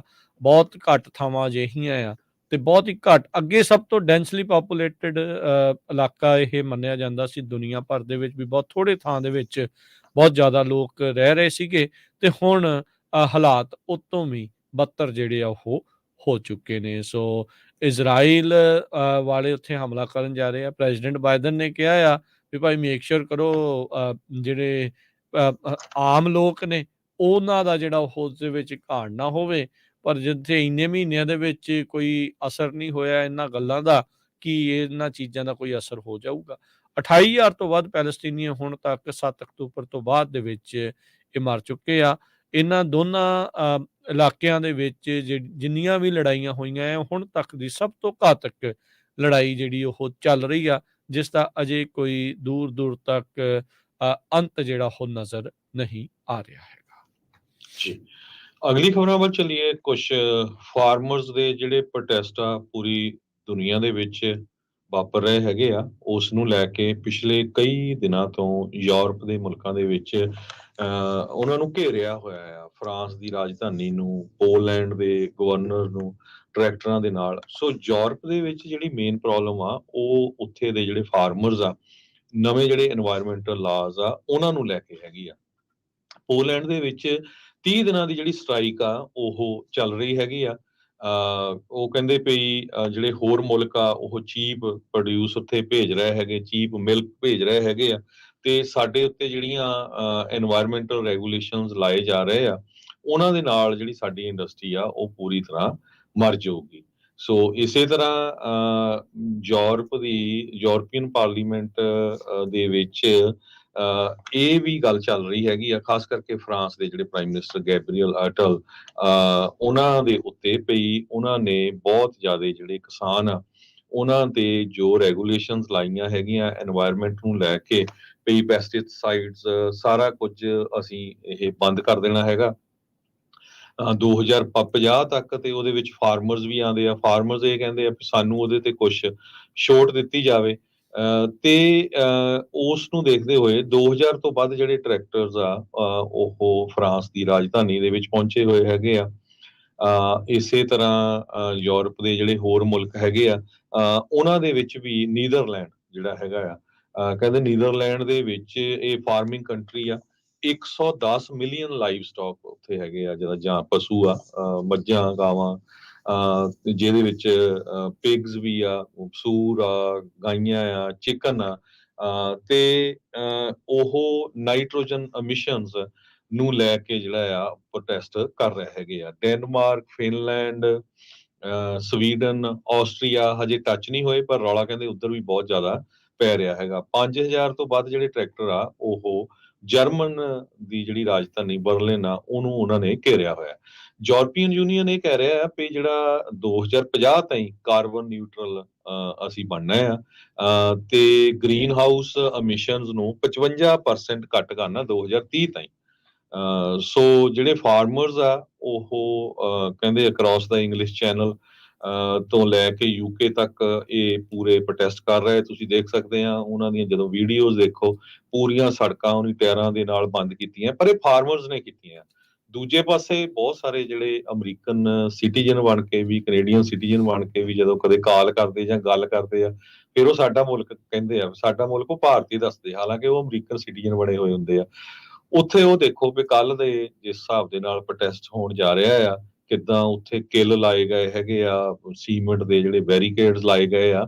ਤੇ ਜਿਸ ਟਾਈਮ ਦੇ ਉੱਤੇ ਆਪਾਂ ਤੁਹਾਡੇ ਨਾਲ ਖਬਰਾਂ ਸਾਂਝੀਆਂ ਕਰ ਰਹੇ ਆ, ਉਸ ਟਾਈਮ ਦੇ ਉੱਤੇ ਡਰੋਨਸ ਦੇ ਰਾਹੀਂ ਇੰਡੀਆ ਦੇ ਵਿੱਚ ਜਿਹੜੇ ਹਰਿਆਣੇ ਦਾ ਪੰਜਾਬ ਦਾ ਬਾਰਡਰ ਆ, ਸ਼ੰਭੂ ਬਾਰਡਰ, ਸ਼ੰਭੂ ਬਾਰਡਰ, ਉੱਥੇ ਜਿਹੜੇ ਕਿਸਾਨ ਐਂਟਰ ਕਰਨ ਦੀ ਕੋਸ਼ਿਸ਼ ਕਰ ਰਹੇ, ਉਹਨਾਂ ਦੇ ਉੱਤੇ ਡਰੋਨ ਦੇ ਰਾਹੀਂ ਜੋ ਆ ਅਥਰੂ ਗੈਸ ਦੇ ਗੋਲੇ ਸਿੱਟੇ ਜਾ ਰਹੇ ਆ। ਸੋ ਇਹ ਉਹੀ, ਹਾਲਾਂਕਿ ਕਿਸਾਨ ਜਿਹੜੇ ਕਹਿ ਰਹੇ ਵੀ ਅਸੀਂ ਕੋਈ ਨਵੀਆਂ ਮੰਗਾਂ ਨਹੀਂ ਕਰ ਰਹੇ, ਮੰਗ ਰਹੇ ਜਿਹੜੀਆਂ 2 ਸਾਲ ਪਹਿਲਾਂ ਇੰਡੀਆ ਦੇ ਪ੍ਰਾਈਮ ਮਿਨਿਸਟਰ ਨਰਿੰਦਰ ਮੋਦੀ ਨੇ ਸਾਡੇ ਨਾਲ ਵਾਅਦਾ ਕੀਤਾ ਸੀ, ਉਹਨਾਂ ਨੂੰ ਲਾਗੂ ਕਰਨ ਦੀ ਅਸੀਂ ਗੱਲ ਕਰ ਰਹੇ ਹੈਗੇ ਆ। ਹਾਲਾਤ ਬਹੁਤ ਮਾੜੇ ਆ, ਜਿੱਥੇ ਕੱਲੇ ਪੋਲੀ ਆ। ਹਰਜੋਤ ਸਿੰਘ ਜੀ, ਮੈਂ ਦੇਖ ਰਿਹਾ ਸੀਗਾ ਵੀ ਬਹੁਤ ਸਾਰੀਆਂ ਵੀਡੀਓਜ਼ ਆ ਰਹੀਆਂ ਟਰੈਕਟਰਾਂ ਦੇ ਨਾਲ ਘੱਗਰ ਦਰਿਆ ਪਾਰ ਕਰਦੇ ਹੋਏ, ਵਿੱਚੋਂ ਪਿੰਡਾਂ ਥਾਣੀ ਜਾਣ ਦੀ ਜਿਹੜੀ ਕੋਸ਼ਿਸ਼ ਆ, ਆਮੋ ਸਾਹਮਣੇ ਜਿਹੜੇ ਆ ਉਹ ਕਰ ਰਹੇ ਆ। ਪਤਾ ਨਹੀਂ ਉੱਥੋਂ ਦੀ ਜਿਹੜੀ ਹੁਣ ਸਰਕਾਰ ਆ ਉਹ ਕੀ ਜਿਹੜੀ ਉਹ ਸੋਚ ਰਹੀ ਹੈਗੀ ਆ, ਵੀ ਕਰਨਾ ਕੀ ਜਿਹੜਾ ਉਹ ਚਾਹੁੰਦੇ ਆ। ਕਿਸਾਨਾਂ ਦੇ ਨਾਲ ਜੋ ਵਾਅਦਾ ਕੀਤਾ ਉਸ ਨੂੰ ਪੂਰੀਆਂ ਨਾ ਕਰਕੇ ਕੀ ਹਾਲਾਤ ਆ। ਬੀਤੇ ਵੀਕਐਂਡ ਦੇ ਉੱਤੇ ਇੱਕ ਹੋਰ ਵੀਡੀਓ ਹਰਜੋਤ ਸਿੰਘ ਜੀ, ਕਿਸਾਨਾਂ ਨੂੰ ਡਾਇਵਰਸੀਫਿਕੇਸ਼ਨ ਦੀ ਉੱਥੇ ਅਕਸਰ ਆਖਿਆ ਜਾਂਦਾ ਵੀ ਤੁਸੀਂ ਵੱਖ-ਵੱਖ ਜਿਹੜਾ ਲਾਓ। ਬਹੁਤ ਸਾਰੇ ਕਿਸਾਨਾਂ ਨੇ ਕਿੰਨੂਆਂ ਦੇ ਬਾਗ ਜਿਹੜੇ ਉਹ ਲਾ ਲਏ। ਕਿੰਨੂਆਂ ਦਾ ਹਾਲ ਜਿਹੜਾ ਬਹੁਤ ਹੀ ਜ਼ਿਆਦਾ ਮਾੜਾ ਹੋ ਗਿਆ। ਉਹਨਾਂ ਨੂੰ ਸੁੱਟ ਕੇ ਉਹ ਕਹਿ ਲਓ ਵੀ ਸੜਕ ਦੇ ਉੱਤੇ ਜੂਸ ਕੱਢਣ ਦੇ ਲਈ ਉਹਨਾਂ ਨੂੰ ਮਜਬੂਰ ਜਿਹੜਾ ਉਹ ਹੋਣਾ ਪੈ ਗਿਆ ਆ। ਸੋ ਇਹ ਜਿਹੜੀ ਸਥਿਤੀ ਉੱਥੇ ਇਸ ਟਾਈਮ ਬਣ ਚੁੱਕੀ ਹੈਗੀ ਆ। ਉਹ ਹੁਣ ਤੁਸੀਂ ਆਪ ਦੇਖ ਲਓ ਵੀ ਕੀ ਜਿਹੜਾ ਇਸ ਦੇ ਵਿੱਚ ਚੱਲੇਗਾ। ਕੀ ਇਹ ਕਿਸਾਨ ਸੰਘਰਸ਼ 2.0 ਇਸ ਟਾਈਮ ਉੱਥੇ ਆ, ਉਹਨੂੰ ਕਿੰਨੀ ਕੁ ਕਾਮਯਾਬੀ ਮਿਲਦੀ ਆ, ਕਿੱਥੇ ਤੱਕ ਜਿਹੜਾ ਉਹ ਜਾਊਗਾ। ਆਮ ਲੋਕਾਂ ਦੇ ਮਨਾਂ ਦੇ ਵਿੱਚ ਅਜੇ ਵੀ ਉਹ ਕਿਸਾਨਾਂ ਦੇ ਨਾਲ ਹੀ ਆ। ਪਤਾ ਨਹੀਂ ਪਹਿਲੋਂ ਕਿੰਨਿਆਂ ਕੁ ਨੇ ਜਾਣਾ ਸੀ, ਕਈ ਨਾ ਵੀ ਕਰਦੇ ਪਏ ਸੀ ਜਾਣ ਤੋਂ, ਪਰ ਹੁਣ ਜੋ ਹਾਲਾਤ ਦੇਖਦੇ ਹੋਏ ਜਿਨ੍ਹਾਂ ਨੇ ਸੰਸਥਾਵਾਂ ਨੇ ਜਾਂ ਜਿਹੜੀਆਂ ਆਰਗੇਨਾਈਜੇਸ਼ਨਾਂ ਨੇ ਨਾ ਕੀਤੀ ਸੀ, ਉਹ ਵੀ ਨਾਲ ਜਿਹੜੇ ਹੁਣ ਨਿੱਤਰੇ ਹੈਗੇ ਆ। ਸੋ ਦਿਨ ਬ ਦਿਨ ਸਥਿਤੀ ਜਿਹੜੀ ਉਹ ਬਦਲ ਰਹੀ ਹੈਗੀ ਆ। ਉੱਥੇ ਵੀ ਹਰਜੋਤ ਸਿੰਘ ਜੀ ਇਲੈਕਸ਼ਨ ਈਅਰ ਆ, ਕੁਛ ਹੀ ਮਹੀਨਿਆਂ ਦੇ ਵਿੱਚ ਉੱਥੇ ਸੈਂਟਰ ਦੀਆਂ ਇਲੈਕਸ਼ਨਾਂ ਆਉਣੀਆਂ ਆ। ਇਹ ਸਾਰੀਆਂ ਚੀਜ਼ਾਂ ਦਾ ਉਸ ਦੇ ਉੱਤੇ ਕੀ ਅਸਰ ਰਹੂਗਾ। ਕੀ ਮੋਦੀ ਦਾ ਰਾਮ ਮੰਦਿਰ ਦਾ ਉਦਘਾਟਨ ਕਰਨਾ ਉਸ ਨੂੰ ਕਹਿ ਲਓ ਵੀ ਉਹਦੀ ਜਿਹੜੀ ਲੋਕਪ੍ਰਿਅਤਾ ਦੂਜੇ ਪਾਸੇ ਬਣੀ ਪਈ ਸੀ, ਤੇ ਜੋ ਹੁਣ ਹੋਏ ਕਿਸਾਨਾਂ ਦੇ ਨਾਲ ਕਰ ਰਿਹਾ, ਅੰਨਦਾਤੇ ਦੇ ਨਾਲ ਜੋ ਇਹ ਕਰ ਰਿਹਾ ਹੈਗਾ ਆ, ਵੀ ਪਿਛਲੇ ਦੀ ਤਾਂ ਇਕੱਲੇ ਕਿੱਲ ਲਾਏ ਸੀ, ਇਸ ਵਾਰ ਕਿੱਲ ਲਾ ਕੇ ਬੈਰੀਕੇਡ ਲਾ ਕੇ ਤੇ ਨਵਾਂ ਸੀਮੈਂਟ ਜਿਹੜਾ ਉਹ ਭਰਿਆ ਜਾ ਰਿਹਾ। ਉੱਥੇ ਆਮ ਲੋਕਾਂ ਨੂੰ ਪੁੱਛ ਕੇ ਦੇਖੋ, ਜਿਨ੍ਹਾਂ ਨੇ ਉਹਨਾਂ ਪੁਲਾਂ ਥਾਣੀ ਰੋਜ਼ ਆਉਣਾ ਜਾਣਾ ਹੁੰਦਾ ਆ, ਉਹਨਾਂ ਦੇ ਲਈ ਬੜਾ ਔਖਾ ਜਿਹੜਾ ਆ ਉਹ ਕੰਮ ਹੋ ਗਿਆ ਹੈਗਾ। ਸੋ ਇਹ ਜਿਹੜੀ ਸਥਿਤੀ ਇਸ ਟਾਈਮ ਉੱਥੇ ਬਣੀ ਪਈ ਆ। ਭਗਵੰਤ ਮਾਨ ਨੇ ਵੀ ਕਿਹਾ ਸੀਗਾ ਵੀ ਕਿਸਾਨਾਂ ਨਾਲ ਬਹਿ ਕੇ ਜਿਹੜੀ ਉਹ ਗੱਲ ਕਰੋ। ਦੇਖੋ ਉਦੋਂ ਮੋਦੀ ਸਾਹਿਬ ਨੇ ਉਦੋਂ ਨਾ ਬੈਠੇ, ਹੁਣ ਉਹਨਾਂ ਨੇ ਕੀ ਜਿਹੜਾ ਆ ਉਹ ਬਹਿ ਜਾਣਾ ਆ। ਪਰ ਸਥਿਤੀ ਜਿਹੜੀ ਆ ਉੱਥੇ ਕਾਫੀ ਤਣਾਅਪੂਰਨ ਜਿਹੜੀ ਹਰਜੋਤ ਸਿੰਘ ਜੀ ਬਣੀ ਪਈ ਆ। ਜਿੱਦਾਂ ਬਾਕੀ ਮੁਲਕਾਂ ਦਾ ਤੁਸੀਂ ਦੱਸ ਹੀ ਚੁੱਕੇ ਆ ਵੀ ਹਰ ਇੱਕ ਪਾਸੇ ਜਿਹੜਾ ਕਿਸਾਨ ਆ ਉਹ ਇਸ ਟਾਈਮ ਸੜਕਾਂ ਦੇ ਉੱਤੇ ਆਪਣੇ ਟਰੈਕਟਰਾਂ ਦੇ ਨਾਲ ਇਸੇ ਕਰਕੇ ਆਉਣਾ ਪੈ ਰਿਹਾ ਉਹਨੂੰ, ਵੀ ਹਾਲਾਤ ਉਹਨਾਂ ਦੇ ਕਹਿ ਲਓ ਵੀ ਸਰਵਾਈਵ ਕਰਨ ਦੇ ਕਾਬਲ ਜਿਹੜੇ ਉਹ ਨਹੀਂ ਰਹਿ ਗਏ ਹੈਗੇ ਜੀ। ਸੋ ਬਿਲਕੁਲ ਦਿੱਲੀ ਦੇ ਵਿੱਚ 144 ਧਾਰਾ ਲਾਈ ਹੋਈ ਆ, ਸਾਰੀ ਦਿੱਲੀ ਨੂੰ ਆਲੇ ਦੁਆਲੇ ਨੂੰ ਬੰਦ ਕੀਤਾ ਹੋਇਆ ਆ। ਕੱਲ ਮੇਰੇ ਦੋਸਤ ਵੀ ਆਏ ਆ ਉੱਥੋਂ ਪੰਜਾਬ ਤੋਂ, ਉਹ ਦੱਸ ਰਹੇ ਸੀ ਬਈ ਸ਼ੁਕਰ ਆ ਵੀ ਅਸੀਂ ਨੰਗੇ ਆਏ। ਸੋ ਜਿੰਨੇ ਵੀ ਸਾਡੇ ਸਰੋਤੇ ਸੁਣ ਰਹੇ ਆ, ਜੇ ਕਿਤੇ ਤੁਸੀਂ ਜਾ ਰਹੇ ਆ ਪੰਜਾਬ ਨੂੰ, ਪਲੀਜ਼ ਮੇਕ ਸ਼ੋਰ ਕਰੋ ਤੇ ਅੰਮ੍ਰਿਤਸਰ ਵਾਲਾ ਹੀ ਜਿਹੜਾ 에ਅਰਪੋਰਟ ਲਿਓ। ਜੇ ਦਿੱਲੀ ਲਿਆ ਤਾਂ ਤੁਹਾਨੂੰ ਬਹੁਤ ਵੱਡੀ ਪ੍ਰੋਬਲਮ ਆਊਗੀ, ਅਨਲੈਸ ਕਿ ਟ੍ਰੇਨ ਵਗੈਰਾ 'ਚ ਤੁਸੀਂ ਜਾਣਾ ਆ, ਪਰ ਪਤਾ ਨਹੀਂ ਕਿਹੜੇ ਵੇਲੇ ਉਹ ਟ੍ਰੇਨ ਰੇਲ ਰੋਕੋ ਵੀ ਹੋ ਸਕਦਾ ਹੈ ਨਾ, ਕਿ ਬੰਦ ਕਰ ਪਤਾ ਨਹੀਂ। ਸੋ ਸਿਚੁਏਸ਼ਨ ਜਿਨ੍ਹਾਂ ਨੂੰ ਪਤਾ ਆ ਵੀ ਜਦੋਂ 2 ਸਾਲ ਪਹਿਲਾਂ ਪ੍ਰੋਟੈਸਟ ਹੋਇਆ ਸੀ ਜਾਂ ਜਦੋਂ ਕੋਵਿਡ ਹੋਇਆ ਸੀ, ਉਦਾਂ ਦੀ ਸਿਚੁਏਸ਼ਨ ਬਣੀ ਹੋਈ ਆ। ਫਿਰ ਕਈ ਵਾਰੀ ਆਪਣੇ ਜਿਹੜੇ ਸਿਟੀਜ਼ਨ ਆ ਉੱਥੇ ਜਾ ਕੇ ਫਸ ਜਾਂਦੇ ਆ। ਸੋ ਉਹ ਸਾਰੀਆਂ ਗੱਲਾਂ ਦਾ ਧਿਆਨ ਰੱਖੋ। ਤੇ ਦੂਸਰਾ ਕੀ ਕੁਝ ਉੱਥੇ ਵਾਪਰਿਆ ਮਿੰਟ ਟੂ ਮਿੰਟ, ਸਾਡੇ ਜਿਹੜੇ ਟੀਮ ਮੈਂਬਰ, ਨਵੇਂ ਟੀਮ ਮੈਂਬਰ ਆ, ਮਨਦੀਪ ਪੁਨੀਆ, ਉਹ ਉੱਥੇ ਹਾਜ਼ਰ ਆ। ਉਹਨਾਂ ਨੇ ਸਵੇਰੇ ਤੁਹਾਡੇ ਨਾਲ ਰਿਪੋਰਟ ਵੀ ਸਾਂਝੀ ਕੀਤੀ ਸੀ। ਕਈਆਂ ਦੇ ਉਹ ਨਾਲ ਬਿਲਕੁਲ ਗੱਲਬਾਤ ਕਰਾਈ ਸੀ ਜੀ, ਉਹਦੇ ਵਿੱਚ। ਬਿਲਕੁਲ ਉਹ ਜਿਹੜੇ ਜਿੰਨੇ ਵੀ ਪ੍ਰੋਟੈਸਟ ਕਰਨ ਜਾ ਰਹੇ ਆ ਕਿਸਾਨ, ਉਹਨਾਂ ਦੇ ਨਾਲ ਉਹਨਾਂ ਦੇ ਕੈਂਪ ਦੇ ਵਿੱਚ ਹੀ ਉਹ ਜਾ ਰਹੇ ਹੈਗੇ। ਜੀ, ਜੀ। ਬ੍ਰੇਕ ਲਵਾਂਗੇ। ਬ੍ਰੇਕ ਤੋਂ ਬਾਅਦ ਦੇ ਵਿੱਚ ਕੁਝ ਖੇਡ ਜਗਤ ਦੀਆਂ ਜਿਹੜੀਆਂ ਖਬਰਾਂ ਚੱਲ ਰਹੀਆਂ ਆ ਉਸ ਦੇ ਬਾਰੇ ਦੱਸਾਂਗੇ। ਅੰਡਰ 19 ਟੀਮ ਦੀ ਕ੍ਰਿਕਟ ਦਾ ਵਰਲਡ ਕੱਪ ਦਾ ਉਹਦਾ ਫਾਈਨਲ ਹੋ ਕੇ ਹਟਿਆ, ਤਾਂ ਸੁਪਰ ਬਾਲ ਜੋ ਅਮਰੀਕਾ 'ਚ ਹੋਇਆ ਉਹਦੇ ਵਿੱਚ ਕੀ ਕੁਛ ਰਿਹਾ ਆ ਉਸ ਬਾਰੇ ਵੀ ਗੱਲ ਹੋਊਗੀ। ਤੇ ਉੱਥੇ ਦੇ ਆਪਣੇ ਗਵਾਂਢੀ ਦੇਸ਼ ਪੰਜਾਬ ਦੇ ਨਾਲ ਲੱਗਦਾ ਆ ਪਾਕਿਸਤਾਨ, ਉੱਥੇ ਕੀ ਬਣਿਆ ਪਿਆ ਇਲੈਕਸ਼ਨਾਂ ਤੋਂ ਬਾਅਦ 'ਚ, ਉਹਦੀ ਵੀ ਆਪਾਂ ਥੋੜ੍ਹੀ ਬਹੁਤੀ ਚਰਚਾ ਕਰਦੇ ਆ। ਮਿਲਦੇ ਆ ਇੱਕ ਬ੍ਰੇਕ ਤੋਂ ਬਾਅਦ 'ਚ।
ब्रेक तो बाद एक बारी फिर आप सबका स्वागत है। सो तो प्रोग्राम चल रहा है जी अपना इस time update America. Harjot Singh ji जी आਇਆਂ ਨੂੰ ਜੀ ਇੱਕ ਵਾਰੀ ਫਿਰ ਸਤਿ ਸ਼੍ਰੀ ਅਕਾਲ।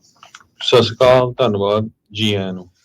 ਵੀਕਐਂਡ ਦੇ ਉੱਤੇ ਹਰਜੋਤ ਸਿੰਘ ਜੀ ਦੋ ਵੱਡੀਆਂ ਖੇਡਾਂ ਜਿਹੜੀਆਂ ਕਹਿ ਲਓ ਵੀ ਹੋਈਆਂ। ਆਸਟ੍ਰੇਲੀਆ ਤੇ ਇੰਡੀਆ ਦੀ ਟੀਮ ਭਿੜ ਰਹੀ ਸੀਗੀ ਅੰਡਰ 19 ਕ੍ਰਿਕਟ ਵਰਲਡ ਕੱਪ ਦੇ ਫਾਈਨਲ ਦੇ ਵਿੱਚ, ਜਿੱਥੇ ਆਸਟ੍ਰੇਲੀਆ ਨੇ ਇੰਡੀਆ ਨੂੰ ਤਕਰੀਬਨ 79 ਰਨ ਦੇ ਨਾਲ ਜਿਹੜਾ ਉਹ ਹਰਾ ਦਿੱਤਾ। ਸੋ ਫਾਈਨਲ ਦੇ ਵਿੱਚ ਜਿੱਤ ਹੋਈ। ਉਸ ਦੇ ਵਿੱਚ ਯਾਦ ਹੋਣਾ ਹਰਜੋਤ ਸਿੰਘ ਜੀ ਦੋ ਜਿਹੜੇ ਸਰਦਾਰ ਮੁੰਡਿਆਂ ਦੀ ਬੜੀ ਚਰਚਾ ਸੁਣੀ ਸੀ ਜਦੋਂ ਅੰਡਰ 19 ਦੇ ਜਿਹੜੀ ਟੀਮ ਦੇ ਵਿੱਚ, ਆਸਟ੍ਰੇਲੀਆ ਦੀ ਟੀਮ ਦੇ ਵਿੱਚ ਉਹਨਾਂ ਨੇ ਜਗ੍ਹਾ ਬਣਾਈ ਸੀ, ਹਰਕੀਰਤ ਬਾਜਵਾ ਤੇ ਹਰਜਸ ਸਿੰਘ। ਹਰਜਸ ਸਿੰਘ ਨੇ ਇਸ ਮੈਚ ਦੇ ਵਿੱਚ ਬਹੁਤ ਵਧੀਆ ਜਿਹੜੀ ਪਰਫਾਰਮੈਂਸ ਕੀਤੀ, ਜਿੱਥੇ ਉਸਨੇ ਪਹਿਲੀ ਪਾਰੀ ਦੇ ਵਿੱਚ ਖੇਡਦਿਆਂ ਹੋਇਆ ਆਸਟ੍ਰੇਲੀਆ ਦੇ ਵੱਲੋਂ 55 ਦੌੜਾਂ ਜਿਹੜੀਆਂ ਉਹ ਬਣਾਈਆਂ ਤੇ ਆਸਟ੍ਰੇਲੀਆ ਨੇ 253 ਰਨਾਂ ਦਾ ਜਿਹੜਾ ਟੀਚਾ ਜਿਹੜਾ ਆ ਇੰਡੀਆ ਦੇ ਲਈ ਕੀਤਾ। ਇੰਡੀਆ ਵਾਲੇ 100 ਤੇ 74 ਰਨਾਂ ਦੇ ਉੱਤੇ ਆਲ ਆਊਟ ਜਿਹੜਾ ਹੋ ਗਏ। ਬਾਅਦ ਦੇ ਵਿੱਚ ICC ਜਿਹੜੀ ਇੰਟਰਨੈਸ਼ਨਲ ਕ੍ਰਿਕਟ ਕੌਂਸਲ ਆ, ਉਹਨਾਂ ਨੇ ਇੱਕ ਵੀਡੀਓ ਪਾਈ ਜਿਸ ਦੇ ਵਿੱਚ ਹਰਜਸ ਸਿੰਘ ਪੱਟ ਤੇ ਥਾਪੀ ਮਾਰਦਾ ਹੋਇਆ ਬਾਂਹ ਤਾਂ ਨੂੰ ਕਰਕੇ ਤੇ ਹਰਕੀਰਤ ਸਿੰਘ ਉਹ ਕਰਦੇ ਹੋਏ ਜਿਹੜੇ ਉਹ ਦਿਖਾਏ ਸੀ। ਉਸ ਤੋਂ ਬਾਅਦ ਦੇ ਵਿੱਚ ਇੰਡੀਆ ਵਾਲਿਆਂ ਦੀ ਸਿੱਖਾਂ ਦੇ ਪ੍ਰਤੀ ਹੇਟ ਜਿਹੜੀ ਆ ਉਹ ਦਿਖਣੀ ਸ਼ੁਰੂ ਹੋਈ। ਜਦੋਂ ਅਰਸ਼ਦੀਪ ਸਿੰਘ ਇੰਡੀਆ ਵੱਲੋਂ ਖੇਡਦਾ ਹੋਇਆ ਜੇ ਉੱਤੋਂ ਕੈਚ ਛੁੱਟ ਜਾਂਦਾ ਤੇ ਜਿੱਦਾਂ ਉਹਨੂੰ ਅੱਤਵਾਦੀ ਤੇ ਖਾਲਿਸਤਾਨੀ ਕਹਿੰਦੇ ਸੀ, ਇਸੇ ਤਰੀਕੇ ਦੇ ਨਾਲ ਹਰਜਸ ਸਿੰਘ ਤੇ ਹਰਕੀਰਤ ਸਿੰਘ ਨੂੰ ਵੀ ਖਾਲਿਸਤਾਨੀ ਤੇ ਹੋਰ ਟਰੇਟਰ, ਦੇਸ਼ ਧਰੋਹੀ, ਇਹ ਉਹ ਜਿਹੜੇ ਆ ਸ਼ਬਦਾਂ ਦੇ ਨਾਲ ਜਿਹੜਾ ਆ ਇੰਡੀਆ ਵਾਲਿਆਂ ਨੇ ਟਵਿੱਟਰ ਦੇ ਉੱਤੇ ਜਿਹੜਾ ਇਹ ਕੁਛ ਜਿਹੜਾ ਉਹ ਕੀਤਾ। ਹੁਣ ਉੱਥੇ ਜੰਮੇ ਆ ਦੋਨੋਂ ਮੁੰਡੇ, ਆਸਟ੍ਰੇਲੀਆ ਲਈ ਖੇਡ ਰਹੇ ਆ, ਆਪਣੇ ਮੁਲਕ ਦੇ ਲਈ ਖੇਡ ਰਹੇ ਆ, ਜਿਹੜਾ ਉਹਨਾਂ ਦਾ ਇਸ ਟਾਈਮ ਮੁਲਕ ਆ। ਤਾਂ ਉਸ ਮੁਲਕ ਦੇ ਲਈ ਜੇ ਉਹ ਜਿੱਤ ਵੀ ਜਾਂਦੇ ਆ ਤਾਂ ਵੀ ਇੱਥੇ ਜਿਹੜੀ ਬੈਠੀ ਮੈਜੋਰਟੀ ਆ ਭਾਰਤ ਵਿੱਚ, ਉਹਨਾਂ ਨੂੰ ਉਹ ਚੀਜ਼ ਪਚੀ ਨਹੀਂ ਹੈਗੀ। ਸੋ ਉਹਨਾਂ ਨੇ ਸਗੋਂ ਹਾਈਫਾਈ ਜਦੋਂ ਆਪਾਂ ਸੁਣਦੇ ਸੀ, ਇਹਨੂੰ ਹਾਈ ਥਾਈ ਕਰਕੇ ਨਾਮ ICC ਵਾਲਿਆਂ ਨੇ ਜਿਹੜਾ ਉਹ ਜ਼ਰੂਰ ਦਿੱਤਾ। ਪਰ ਇੱਕ ਚੀਜ਼ ਜਿਹੜੀ ਉਹ ਜ਼ਰੂਰ ਦੇਖੀ ਗਈ ਵੀ ਜਿੱਤ ਦਾ ਹਾਰ ਦਾ ਜਿਹੜਾ ਆ ਉਹ ਸੋਰ ਲੂਜ਼ਰਸ ਦੇ ਤੌਰ ਦੇ ਉੱਤੇ ਇੰਡੀਆ ਦੇ ਜਿਹੜੇ ਕਈ ਦਰਸ਼ਕ ਆ ਉਹ ਬਣ ਕੇ ਦੇਖੇ। ਜਦੋਂ ਆਸਟ੍ਰੇਲੀਆ ਵਾਲਿਆਂ ਨੇ ਮੇਨ ਟੀਮ ਨੂੰ ਵੀ ਇੱਥੇ ਇੰਡੀਆ ਨੂੰ ਹਰਾਇਆ ਸੀ, ਉਸ ਤੋਂ ਬਾਅਦ ਦੇ ਵਿੱਚ ਵੀ ਜਿਹੜੀ ਟੀਮ ਦਾ ਮੇਨ ਪਲੇਅਰ ਸੀ ਜਿਹਨੇ ਉਸ ਮੈਚ 'ਚ ਵਧੀਆ ਪਰਫਾਰਮੈਂਸ ਦਿੱਤਾ ਸੀ, ਉਸ ਦੇ ਨਿਆਣਿਆਂ ਨੂੰ, ਉਸ ਦੀ ਘਰਵਾਲੀ ਨੂੰ ਕਿਸ ਤਰੀਕੇ ਦੇ ਅਪਸ਼ਬਦ ਜਿਹੜੇ ਆ ਉਹ ਭਾਰਤੀ ਦਰਸ਼ਕਾਂ ਦੇ ਦੁਆਰਾ ਬੋਲੇ ਗਏ ਸੀਗੇ, ਉਹੀ ਚੀਜ਼ ਇਹ ਹੁਣ ਦੋ ਸਿੰਘਾਂ ਨੂੰ ਜਿਹੜੀ ਆ ਇੱਥੇ ਦੇਖਣੀ ਪਈ ਆ ਜਦੋਂ ਅੰਡਰ 19 ਦੇ ਵਿੱਚ ਆਸਟ੍ਰੇਲੀਆ ਵੱਲੋਂ ਖੇਡਦੇ ਹੋਏ ਉਹਨਾਂ ਨੇ ਆਸਟ੍ਰੇਲੀਆ ਨੂੰ ਜਿਤਾਇਆ ਹੈ ਜੀ। ਇਸੇ ਤਰ੍ਹਾਂ ਵੀਕਐਂਡ ਦੇ ਦੌਰਾਨ 49ers ਦੇ ਬਹੁਤ ਵੱਡੀ ਗਿਣਤੀ 'ਚ ਸਪੋਰਟਰ ਸੀ, ਉਹ ਥੋੜੇ ਨਾਰਾਜ਼ ਰਹਿ ਨਹੀਂ ਦੋ। ਹਰਜੋਤ ਸਿੰਘ ਜੀ ਕੀ ਗੱਲਾਂ ਜਿਹੜੀਆਂ ਕਰਦੀਆਂ ਆ, ਬੰਦਾ ਜਿੰਨਾ ਮਰਜ਼ੀ ਫੇਥਫੁਲ ਹੋਵੇ, ਜਦੋਂ ਬੰਦਾ ਟੀਮ ਅਖੀਰਲੇ ਪੜਾਅ ਦੇ ਉੱਤੇ ਜਾ ਕੇ ਹਾਰਦੀ ਆ ਦੁੱਖ ਲੱਗਦਾ ਹੈ। ਪਰ ਚਲੋ ਕੋਈ ਨਹੀਂ, ਕੈਂਸਰਸ ਨੂੰ ਆਪਾਂ ਵਧਾਈ ਦਿੰਦੇ ਆ, ਚੀਫਸ ਨੂੰ ਵੀ ਉਹਨਾਂ ਨੇ ਦੂਜੀ ਵਾਰੀ ਲਗਾਤਾਰ ਕੰਟੀਨਿਊਸਲੀ ਦੂਸਰੀ ਵਾਰੀ ਜਿਹੜਾ ਆ ਉਹ ਸੁਪਰ ਬਾਲ ਜਿੱਤਿਆ। 58ਵਾਂ ਸੁਪਰ ਬਾਲ ਰੋਮਾਂਚਕ ਹੋਣੇ ਪੜਿਆ। ਪਹਿਲੋਂ ਕੰਮ ਢਿੱਲਾਈ ਜਿਹੜਾ ਉਹ ਚੱਲ ਰਿਹਾ ਸੀਗਾ। ਪਹਿਲੇ ਕੁਆਟਰ ਦੇ ਵਿੱਚ ਕੋਈ ਵੀ ਸਕੋਰ ਜਿਹੜਾ ਕਿਸੇ ਵੀ ਟੀਮ ਨੇ ਕਰਨ ਦੇ ਵਿੱਚ ਨਾਕਾਮਯਾਬ ਰਹੇ। ਇਵੈਂਚੁਅਲੀ ਗੇਮ 4 ਕੁਆਟਰਸ ਦੇ ਵਿੱਚ ਜਾ ਕੇ ਬਰਾਬਰੀ ਦੇ ਉੱਤੇ ਜਿਹੜੀ ਉਹ ਛੁੱਟੀ 19-19 ਦੇ ਉੱਤੇ ਰਹੀ ਤੇ ਮੈਚ ਜਿਹੜਾ ਉਹ ਬਰਾਬਰ ਰਿਹਾ, ਟਾਈ ਰਿਹਾ। ਤੇ ਫਿਰ ਉਸ ਤੋਂ ਬਾਅਦ ਦੇ ਵਿੱਚ ਓਵਰ ਟਾਈਮ ਦੇ ਵਿੱਚ ਜਿਹੜੀ ਗੇਮ ਗਈ 15 ਮਿੰਟ ਕਹਿ ਲਓ ਵੀ 5ਵਾਂ ਕੁਆਟਰ ਇੱਕ ਹਿਸਾਬ ਦੇ ਨਾਲ ਉਹ ਖੇਡਿਆ। ਕੈਂਸਸ ਸਿਟੀ ਦੇ ਜਿਹੜੇ ਚੀਫਸ ਦਾ ਮੇਨ ਕੁਆਟਰਬੈਕ ਜਿਹੜਾ ਪੈਟਰਿਕ ਮਹੋਮਸ, ਉਸਨੇ ਆਪਣੀ ਕਹਿ ਲਓ ਵੀ ਤਜਰਬੇ ਦਾ ਸਾਥ ਲੈਂਦੇ ਹੋਏ ਟੀਮ ਦੇ ਨਾਲ, ਉਹਦੇ ਜਿਹੜੇ ਹੈੱਡ ਕੋਚ ਆ, ਵਧੀਆ ਪਲੇ ਕਾਲਸ ਹੋਈਆਂ ਤੇ ਇਵੈਂਚੁਅਲੀ ਕੈਂਸਸ ਸਿਟੀ ਚੀਫਸ 22 ਦੇ ਮੁਕਾਬਲੇ 25 ਪੁਆਇੰਟਾਂ ਦੇ ਨਾਲ ਜੇਤੂ ਰਹੀ ਤੇ ਸੁਪਰ ਬਾਲ 58 ਦੇ ਉੱਤੇ ਉਹਨਾਂ ਨੇ ਆਪਣਾ ਨਾਮ ਜਿਹੜਾ ਆ ਉਹ ਦਰਜ ਕਰਾਇਆ। ਬ੍ਰੌਕ ਪਰਡੀ, ਉਸਦੀ ਵੀ ਸ਼ਾਨਦਾਰ ਪਰਫਾਰਮੈਂਸ ਰਹੀ। ਕ੍ਰਿਸਚੀਅਨ ਮੈਕੈਫਰੀ, ਸਾਰੇ ਜਾਣੇ 49ers ਦੇ ਜਿਹੜੀ ਟੀਮ ਆ ਉਹਨਾਂ ਨੇ ਵਧੀਆ ਜਿਹੜਾ ਪ੍ਰਦਰਸ਼ਨ ਕੀਤਾ। ਡੀਪੋ ਸੈਮਿਊਲਸ ਉਹ ਥੋੜਾ ਜਿਹਾ ਫੱਟੜ ਵੀ ਰਿਹਾ। ਗ੍ਰੀਨਲੌਨ ਉਹ ਵੀ ਜਿਹੜਾ ਉਹ ਫੱਟੜ ਹੋ ਗਿਆ। ਬੜਾ ਕੁਛ ਜਿਹੜਾ ਉਹ ਚੱਲਦਾ ਰਿਹਾ। ਪਰ ਇਵੈਂਚੁਅਲੀ ਜਿਹੜੇ 49ers ਆ, ਇਹ ਰੀਮੈਚ ਸੀਗਾ ਸੁਪਰ ਬਾਲ ਦਾ। ਕੁਛ ਵਾਰੇ ਪਹਿਲਾਂ ਇਹ ਦੋਨੋਂ ਟੀਮਾਂ ਆਮੋ ਸਾਹਮਣੇ ਸੀ, ਉਦੋਂ ਵੀ ਚੀਫਸ ਜਿੱਤਣ 'ਚ ਕਾਮਯਾਬ ਜਿਹੜੇ ਉਹ ਰਹੇ ਸੀ ਤੇ ਇੱਕ ਵਾਰੀ ਫੇਰ ਕੈਂਸਸ ਸਿਟੀ ਚੀਫ ਆ ਉਹ ਕਾਮਯਾਬ ਜਿਹੜੇ ਹੋ ਰਹੇ ਆ।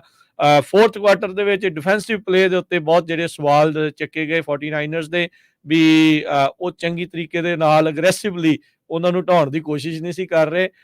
ਬਾਕੀ ਚਲੋ ਓਵਰਆਲ ਗੇਮ ਆ, ਮੇਬੀ ਨੈਕਸਟ ਈਅਰ 5 ਵਾਰੀ ਦੇ ਚੈਂਪੀਅਨ ਆ 49ers, ਤੇ ਜਿਹੜੇ ਕੈਂਸਸ ਸਿਟੀ ਚੀਫਸ ਆ ਉਹ ਪਿਛਲੇ 5 ਸਾਲਾਂ 'ਚ 3 ਵਾਰੀ ਜਿਹੜੀ ਆ ਉਹ ਜਿੱਤ ਚੁੱਕੀ ਹੈਗੀ ਆ ਸੁਪਰ ਬਾਲ। ਸੋ ਕੈਂਸਸ ਸਿਟੀ ਚੀਫਸ ਨੂੰ ਆਪਾਂ ਵਧਾਈ ਦਿੰਦੇ ਆ ਵੀ ਉਹਨਾਂ ਨੇ ਵਧੀਆ ਪਰਫਾਰਮੈਂਸ ਕਰਦੇ ਹੋਏ ਇਵੈਂਚੁਅਲੀ ਜਿਹੜਾ ਉਹ ਜਿੱਤਿਆ। ਪਰ ਇਸ ਪੂਰੇ ਮਾਮਲੇ ਦੇ ਵਿੱਚ 49ers ਦੇ ਲਈ ਇੱਕ ਬਹੁਤ ਵਧੀਆ ਜਿਹੜਾ ਇਹ ਸਾਲ ਰਿਹਾ ਆ।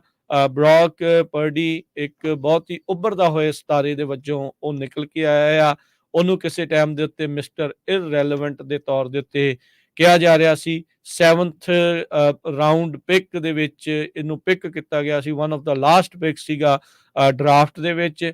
ਪਰ ਉਸਨੇ ਬਹੁਤ ਹੀ ਸ਼ਾਨਦਾਰ ਪ੍ਰਦਰਸ਼ਨ ਪੂਰੇ ਹੀ ਸੀਜ਼ਨ ਦੇ ਵਿੱਚ ਰਿਹਾ। ਗੇਮ ਮੈਨੇਜਰ ਵੀ ਕਿਹਾ ਗਿਆ, ਉਸਨੂੰ ਬੜਾ ਕੁਝ ਜਿਹੜਾ ਉਹ ਆਖਿਆ ਗਿਆ, ਪਰ ਉਸਨੇ ਆਪਣੇ ਜਿੰਨੇ ਵੀ ਕ੍ਰਿਟਿਕਸ ਆ ਉਹਨਾਂ ਸਾਰਿਆਂ ਦੇ ਮੂੰਹ ਜਿਹੜੇ ਉਹ ਸੀ ਦਿੱਤੇ।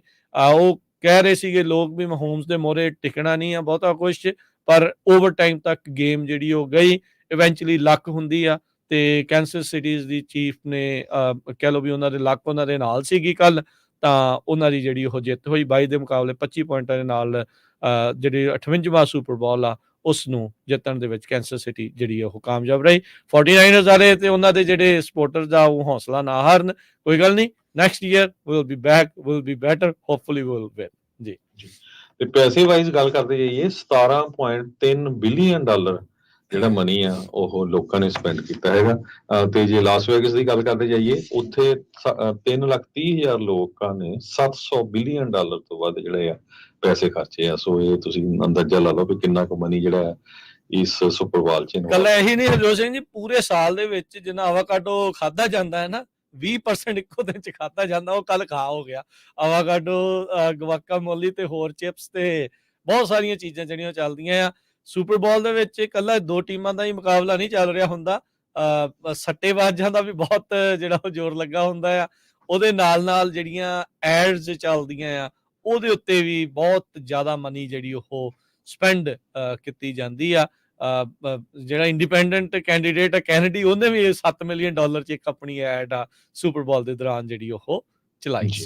ਤੇ ਜਾਂਦੇ ਜਾਂਦੇ ਪਾਕਿਸਤਾਨ ਦੇ ਵਿੱਚ ਇਲੈਕਸ਼ਨ ਹੋ ਕੇ ਹਟੀ ਆ ਤੇ ਇਮਰਾਨ ਖਾਨ ਨੂੰ ਜਿਹੜਾ ਬਹੁਤ ਹੀ ਪਪੂਲਰ ਆ ਪੂਰੀ ਦੁਨੀਆ ਦੇ ਵਿੱਚ as a cricketer, even as a politician ਵੀ। ਪਰ ਜਿਹੜੇ ਪੰਜਾਬੀ ਆ ਇਮਰਾਨ ਖਾਨ ਨੂੰ ਬਹੁਤ ਪਿਆਰ ਕਰਦੇ ਆ, ਚਾਹੇ ਉਹ ਸਿੱਖ ਆ ਤੇ ਚਾਹੇ ਉਹ ਹਿੰਦੂ ਜਾਂ ਮੁਸਲਮਾਨ ਹੈਗੇ ਆ, ਐਜ਼ ਅ ਕ੍ਰਿਕਟਰ ਵੀ।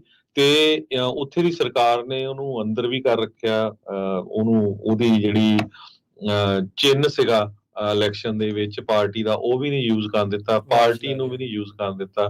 14 ਸਾਲਾਂ ਦੀ ਸਜ਼ਾ ਵੀ ਸੁਣਾਈ। ਪਰ ਸਟਿਲ ਉਹਦੇ ਜਿਹੜੇ ਇੰਡੀਪੈਂਡੈਂਟ ਕੈਂਡੀਡੇਟਸ ਆ ਉਹ ਵੱਡੀ ਗਿਣਤੀ ਦੇ ਵਿੱਚ ਜਿੱਤ ਗਏ, ਜੋ ਕਿ ਮੇਜਰ ਵਿਨਰ ਆਏ। ਪਰ ਜੋ ਦੂਜੀਆਂ 2 ਪਾਰਟੀਆਂ ਆ, ਨਵਾਜ਼ ਸ਼ਰੀਫ ਦੀ ਤੇ ਇੱਕ ਹੋਰ ਜਿਹੜੀ ਭੁੱਟੋ ਦੀ ਆ, ਉਹ ਰਲ ਕੇ ਸਰਕਾਰ ਬਣਾਉਣ ਜਾ ਰਿਹਾ। ਪਰ ਉੱਥੇ ਪਾਕਿਸਤਾਨ 'ਚ ਬਹੁਤ ਇਸ ਟਾਈਮ ਤੇ ਰੌਲਾ ਰੱਪਾ ਪੈ ਰਿਹਾ। ਉੱਥੇ ਦੇ ਹਾਈਵੇ ਜਾਮ ਕੀਤੇ ਪਏ ਆ। ਜਿਹੜੀ ਜੰਗ ਲੋਕ ਹੈਗੇ, ਜੰਗ ਜਨਰੇਸ਼ਨ ਆ, ਉਹ ਕਹਿੰਦੇ ਵੀ ਲੱਖਾਂ ਦੇ ਵਿੱਚ ਉਹਨਾਂ ਨੇ ਜਿਹੜੇ ਆ ਇਮਰਾਨ ਖਾਨ ਦੀ ਸਪੋਰਟ ਕਰ ਰਹੇ ਆ। ਆਰਟੀਫਿਸ਼ੀਅਲ ਇੰਟੈਲੀਜੈਂਸ ਦੀ ਗੱਲ ਕਰਦੇ ਰਹਿੰਦੇ ਆ ਆਪਾਂ। ਇਮਰਾਨ ਖਾਨ ਦੇ ਜਿਹੜੇ ਮੈਸੇਜ ਆ ਉਹ ਆਰਟੀਫਿਸ਼ੀਅਲ ਇੰਟੈਲੀਜੈਂਸ ਦੇ ਰਾਹੀਂ ਉਹ ਭੇਜ ਰਹੇ ਹੈਗੇ, ਕਿਉਂਕਿ ਉਹਦਾ ਜੇਲ੍ਹ ਦੇ ਵਿੱਚ ਆ। ਸੋ ਉਹਦਾ ਜੋ ਲਿਖਤ ਆਉਂਦਾ ਆ ਉਹਨੂੰ ਉਹਦੀ ਵੀਡੀਓ ਬਣਾ ਕੇ ਆਰਟੀਫਿਸ਼ੀਅਲ ਇੰਟੈਲੀਜੈਂਸ ਰਾਹੀਂ ਲੋਕਾਂ ਤਾਈਂ ਪਹੁੰਚਾਈ ਜਾ ਰਹੀ ਆ। ਪੂਰੀ ਦੁਨੀਆ ਦੇ ਵਿੱਚ ਵਿਰੋਧ ਵੀ ਹੋ ਰਿਹਾ ਵੈਸੇ ਕਿ ਫੇਅਰ ਇਲੈਕਸ਼ਨ ਨਹੀਂ ਹੋਈਆਂ। ਈਵਨ ਯੂਕੇ ਨੇ, ਅਮਰੀਕਾ ਨੇ ਵੀ ਇਹ ਕਿਹਾ ਸੀ ਇੱਕ ਟਾਈਮ ਤੇ ਵੀ ਅਸੀਂ ਰਿਕੋਗਨਾਈਜ਼ ਨਹੀਂ ਕਰਾਂਗੇ, ਪਰ ਹੁਣ ਦੇਖਦੇ ਹਾਂ ਜੀ। ਹੁਣ ਏਦਾਂ ਹੈ ਨਾ ਵੀ ਜੇ ਦੇਖਿਆ ਜਾਵੇ ਅਮਰੀਕਾ ਦਾ ਇਸ ਦੇ ਵਿੱਚ ਸਟੈਂਡ ਇਮਰਾਨ ਖਾਨ ਨੂੰ ਥੱਲੇ ਲਾਉਣ ਦੇ ਲਈ ਇੱਧਰ ਉਂਗਲਾਂ ਜਿਹੜੀਆਂ ਉਹ ਆਉਂਦੀਆਂ। ਇਮਰਾਨ ਖਾਨ ਦਾ ਪਤਨ ਉਦੋਂ ਸ਼ੁਰੂ ਹੋਇਆ ਸੀ ਜਦੋਂ ਰੂਸ ਤੋਂ ਉਸਨੇ ਜਿਹੜੇ ਤੇਲ ਵਾਲਾ ਸਿੱਧਾ ਸੌਦਾ ਜਿਹੜਾ ਉਹ ਕੀਤਾ ਸੀ, ਵੈਸਟ ਨੂੰ ਬਹੁਤਾ ਭਾਇਆ ਨਹੀਂ ਸੀਗਾ। ਹੁਣ ਇਸ ਟਾਈਮ ਦੂਸਰੇ ਪਾਸੇ ਹੁਣ ਅਮਰੀਕਾ ਨੇ ਦੇਖ ਲਓ ਵੀ ਉਧਰ ਇੰਡੀਆ ਵਾਲੇ ਵੀ ਤਾਂ ਲੈਂਦੇ ਰਹੇ ਆ ਨਾ ਰੂਸ ਤੋਂ ਸਮਾਨ। ਏਦਾਂ ਹੀ ਆ ਜੀ, ਤਗੜੇ ਦਾ 70-20-100 ਵਾਲੀ ਗੱਲ ਹੁੰਦੀ ਆ। ਜਿਹੜਾ ਢਾਇਆ ਜਾਂਦਾ ਉਹਨੂੰ ਢਾ ਲੈਂਦੇ ਆ, ਜਿਹੜਾ ਨਹੀਂ ਢਾ ਹੁੰਦਾ ਉਹ ਕਰੀ ਜਾਂਦੇ ਆ। ਹੁਣ ਯੂਕਰੇਨ ਦੇ ਵਿੱਚ ਜਦੋਂ ਰੂਸ ਵਾਲੇ ਮਾਰਦੇ ਆ ਤਾਂ ਕਹਿੰਦੇ ਵੀ ਵਾਰ ਕ੍ਰਾਈਮ, ਜਦੋਂ ਇਜ਼ਰਾਈਲ ਵਾਲੇ ਪੈਲਸਤੀਨ 'ਚ ਮਾਰਦੇ ਉਦੋਂ ਚੁੱਪ ਹੋ ਜਾਂਦੇ ਆ। ਇਹ ਤਾਂ ਜਿਹੜੇ ਦੋਹਰੇ ਮਾਪਦੰਡ ਆ, ਇਹ 2 ਵੱਖੋ ਵੱਖਰੇ ਫੁੱਟੇ ਜਿਹੜੇ ਸਾਰਿਆਂ ਨੇ ਰੱਖੇ ਹੀ ਹੁੰਦੇ ਆ, ਉਹ ਕਰ ਹੀ ਲੈਂਦੇ ਆ। ਪਰ ਇਹ ਆ ਵੀ ਅੱਜ CNN ਦੀ ਵੱਡੀ ਹੈਡਲਾਈਨ ਆ ਵੀ ਪਾਕਿਸਤਾਨ ਦਾ ਜਿਹੜਾ ਯੰਗਸਟਰ ਆ ਉਹਨਾਂ ਨੇ ਮਿਲਟਰੀ ਅਲੀਟ ਨੂੰ ਕਹਿ ਲਓ ਵੀ ਸ਼ੀਸ਼ਾ ਕਹਿੰਦੇ ਦਿਖਾਇਆ ਆ। ਸਟਿੰਗਿੰਗ ਰਿਬਿਊਕ ਜਿਹੜਾ ਉਹ ਕੀਤਾ ਆ ਵੀ ਉਹ ਆਪਣੇ ਜਿਹੜਾ ਲੀਡਰ ਆ ਉਹਨਾਂ ਦਾ ਇਮਰਾਨ ਖਾਨ, ਉਸ ਨੂੰ ਜੇਲ੍ਹ ਦੇ ਵਿੱਚੋਂ ਵੀ ਪੂਰਾ ਸਮਰਥਨ ਕਹਿੰਦੇ ਆ ਵੀ ਉਹ ਦੇ ਰਹੇ ਆ। ਜਿੱਤਿਆ ਭਾਵੇਂ ਇਮਰਾਨ ਖਾਨ ਆ, ਪਰ ਫਿਰ ਵੀ ਸਰਕਾਰ ਸ਼ਾਇਦ ਉਹ ਬਣਾਉਣ ਦੇ ਵਿੱਚ ਕਾਮਯਾਬ ਆ, ਉਹ ਨਹੀਂ ਹੋ ਪਾਊਗਾ। ਸੋ ਪੋਲੀਟੀਕਲ ਵੈਕਿਊਮ ਆ ਇਹ, ਅੱਜ ਦਾ ਨਹੀਂ, ਪਿਛਲੇ ਕਈ ਦਹਾਕਿਆਂ ਤੋਂ ਇਮਰਾਨ ਖਾਨ ਲੱਗਾ ਹੋਇਆ ਆ ਵੀ ਆਪਣੇ ਲੋਕਾਂ ਦੇ ਨਾਲ, ਜਿਹੜਾ ਨੌਜਵਾਨਾਂ ਦੇ ਨਾਲ ਜਿਹੜਾ ਜੁੜ ਰਿਹਾ। ਉਹ ਅਕਸਰ ਕਹਿੰਦਾ ਹੁੰਦਾ ਸੀਗਾ ਜਦੋਂ ਇਹ ਜਿੱਤਦਾ ਨਹੀਂ ਸੀ, ਕਹਿੰਦਾ ਵੀ ਕੋਈ ਗੱਲ ਨਹੀਂ, ਜਿਹੜੇ ਇਸ ਟਾਈਮ ਜਵਾਨ ਹੋ ਰਹੇ ਆ ਉਹ ਮੇਰੇ ਸਪੋਰਟਰ ਆ, ਤੇ ਇਵੈਂਚੁਅਲੀ ਜਦੋਂ ਉਹ ਵੋਟ ਪਾਉਣ ਵਾਲੇ ਹੋਏ ਤਾਂ ਉਦੋਂ ਉਹ ਸੱਤਾ ਪਰਿਵਰਤਨ ਕਰਨਗੇ, ਜੋ ਕਿ ਉਸਨੇ ਉਦੋਂ ਕਰ ਵੀ ਜਿਹੜਾ ਉਹ ਦਿਖਾਇਆ ਸੀ। 220 ਮਿਲੀਅਨ ਦੀ ਕੁੱਲ ਜਿਹੜੀ ਉੱਥੇ ਦੀ ਆਬਾਦੀ ਹੈਗੀ ਆ, ਤੇ ਕਾਫੀ ਜਿਹੜਾ ਇਸ ਦੀ ਸਪੋਰਟ ਹੈਗੀ ਆ। ਮਿਲਟਰੀ ਨੇ ਨਵਾਜ਼ ਸ਼ਰੀਫ ਹੋਣਾ ਦੀ ਤੇ ਉਹਨਾਂ ਸਾਰਿਆਂ ਦੀ ਪੂਰਾ ਸਮਰਥਨ ਵੀ ਕੀਤਾ, ਪਰ ਫਿਰ ਵੀ ਇੰਡੀਪੈਂਡੈਂਟ ਹੋਣ ਦੇ ਬਾਵਜੂਦ ਵੀ, ਵੱਖ-ਵੱਖ ਚੋਣ ਚਿੰਨ੍ਹ ਜਿਹੜੇ ਉਹ ਦੇਣ ਦੇ ਬਾਵਜੂਦ ਵੀ, ਇਮਰਾਨ ਖਾਨ ਦੇ ਜਿਹੜੇ ਕਹਿ ਲਓ ਵੀ ਉਹਦੇ ਨਾਲ ਜਿਹੜੇ ਹੋਏ ਜਿਹੜੇ ਕੈਂਡੀਡੇਟ ਆ, ਉਹਨਾਂ ਨੇ ਬਹੁਤ ਸਾਰੇ ਥਾਵਾਂ ਦੇ ਉੱਤੇ ਜਿੱਤ ਪ੍ਰਾਪਤ ਕੀਤੀ ਸੀ, ਤੇ ਲੋਕ ਅਜੇ ਵੀ ਉਸਦੇ ਨਾਲ ਹੀ ਚੱਲ ਰਹੇ ਆ। ਤੇ ਹਰਜੋਤ ਸਿੰਘ ਜੀ, ਸਮਾਂ ਆਪਣੇ ਅੱਜ ਦੇ ਪ੍ਰੋਗਰਾਮ ਦਾ ਜਿਹੜਾ ਹੁਣ ਇੱਥੇ ਹੀ ਸਮਾਪਤ ਹੈ। ਮਿਲਾਂਗੇ ਆਪਾਂ ਆਪਣੇ ਸਾਰੇ ਸਰੋਤਿਆਂ ਨੂੰ ਅਗਲੀ ਵਾਰ। ਉਦੋਂ ਤੱਕ ਲਈ ਸਾਡੇ ਦੋਨਾਂ ਵੱਲੋਂ ਸਭ ਨੂੰ ਪਿਆਰ ਸਤਿਕਾਰ, ਨਿੱਕੀ ਜਿਹੀ ਸਤਿ ਸ੍ਰੀ ਅਕਾਲ।